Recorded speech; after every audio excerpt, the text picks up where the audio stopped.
Pour commencer sa carrière en journalisme, il faut souvent aller en région ou à l'extérieur du Québec. C'est ce qu'ont fait plusieurs anciens étudiants de l'Université Laval. Alexandra Prescott en a rencontré plusieurs à Edmonton.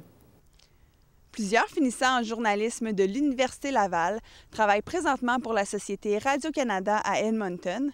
Même en dépit de la crise économique, l'Alberta est une province qui en fait rêver plusieurs. Pour les journalistes francophones, le public albertain s'avère une belle ouverture pour entamer leur carrière. J'ai décidé de venir ici à Edmonton parce que de toute façon, je savais qu'au Québec, c'était difficile de se placer. Puis, j'avais pas d'engagement au Québec, fait que j'ai demandé où est-ce qu'il peut avoir de la job, puis je suis venue ici. Être journaliste en région peut comporter plusieurs avantages comparativement aux grands centres. En Alberta, seul Radio-Canada offre un service de nouvelles en français.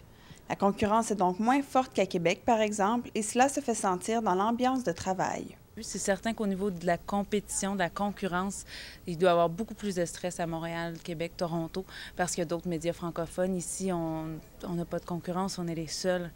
Souvent en région, les salles de nouvelles sont plus petites. Les employés peuvent donc être affectés à différentes tâches. Pierre-André Cloutier a commencé sa carrière en Abitibi-Témiscamingue avant d'arriver à Edmonton. Je trouve que dans les régions, on est amené à pratiquer, à faire un peu de tout. Journalisme, évidemment, mais tout ce qui vient avec. Bon, ici, je fais de l'affectation, je remplace également l'animation.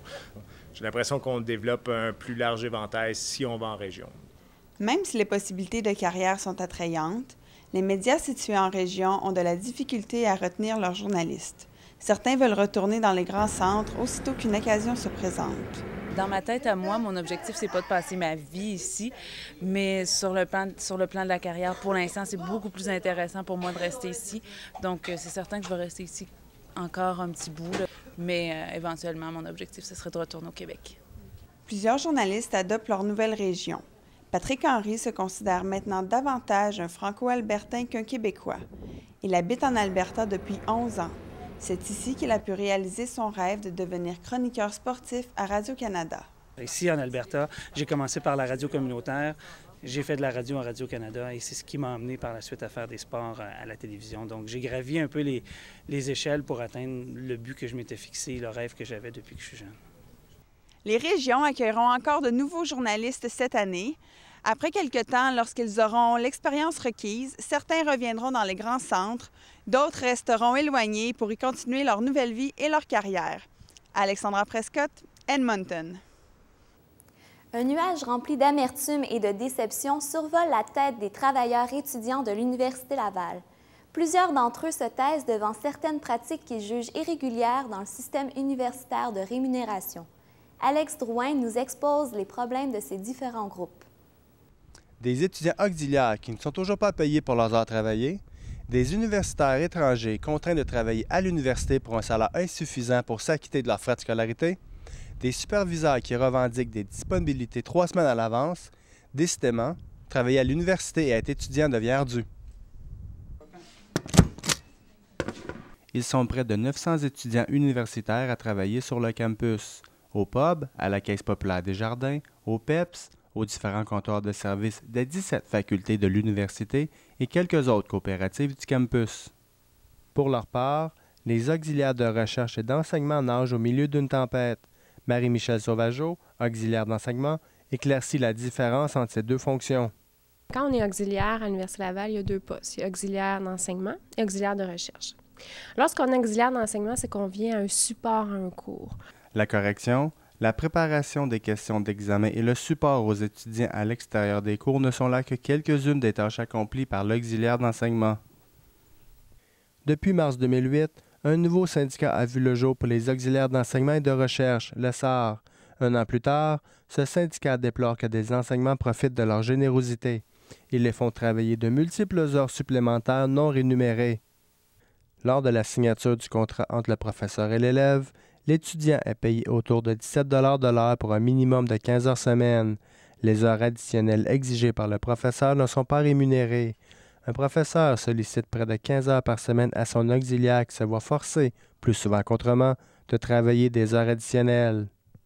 On doit aider financièrement les étudiants étrangers. En plus des auxiliaires, il y a également les universitaires étrangers qui bossent sur le campus. Parmi eux, les étudiants africains pour qui les frais de scolarité faramineux constituent le principal problème, comme le spécifie Pravesh Manugunga, étudiant à la maîtrise et conseiller technique sur le campus. Le frais de scolarité pour un étudiant étranger, c'est 4 fois plus cher. Mais ceci dit, le salaire est exactement le même, moi, je dirais. Cela représente tout près de 7 000 $ la session.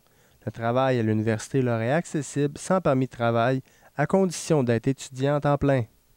Si ces étudiants venus de loin espèrent travailler à l'extérieur du campus pour augmenter leurs revenus financiers, ils doivent obtenir un permis de travail 6 mois après avoir posé les pieds sur le territoire canadien.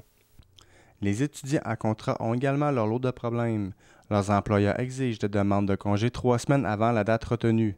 L'étudiant doit alors oublier une journée d'études 1 semaine avant son examen s'il n'a pas fait la demande 3 semaines auparavant. Carl Boucher, coordonnateur aux infrastructures du PEPS, applique cette méthode. Une fois qu'ils se sont mis disponibles, ils n'ont pas le choix, ils doivent être présents à leur travail.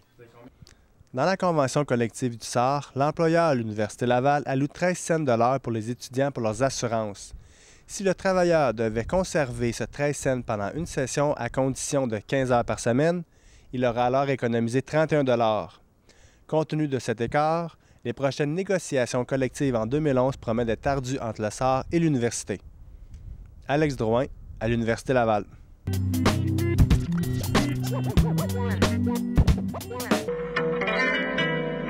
Lorsqu'Ulysse quitte son pays pour se rendre à Troie et y faire la guerre, il confie à son fils Télémaque la gestion de son royaume. Mais pour l'aider dans cette lourde tâche, il demande à son ami Mentor d'assister son fils. Télémaque devient l'un des premiers mentorés de l'histoire. Cette tradition se poursuit toujours aujourd'hui.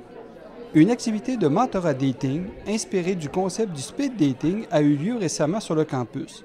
Organisée par Entrepreneuriat Laval ainsi que le service de placement de l'université, cette réunion permet à de jeunes entrepreneurs universitaires de rencontrer des gens d'affaires intéressés de partager leur expérience et ainsi devenir leur mentor. Il ne faut pas confondre le travail du mentor et celui d'un consultant ou d'un coach. Un consultant est un professionnel payé pour trouver des solutions. Un coach enseigne une compétence particulière. Le mentor est un bénévole d'affaires et un entrepreneur d'expérience. Il aide les jeunes entrepreneurs à être plus autonomes.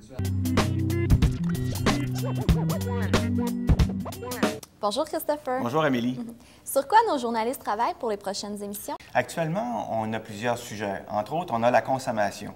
On sait que le site universitaire offre à nos étudiants plusieurs services. Il reste à savoir si ces services-là sont plus chers ou moins chers que les comparatifs qu'on peut retrouver à l'extérieur de la cité universitaire.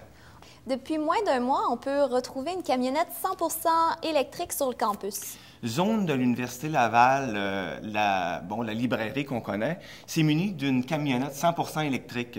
Et elle prend cette camionnette-là intra-universitaire sur les chemins de l'université pour vaquer à ses différentes livraisons. Merci Christopher. Ça fait plaisir Amélie, merci. C'est ce qui met fin à notre émission. Merci de votre bonne écoute et à la semaine prochaine.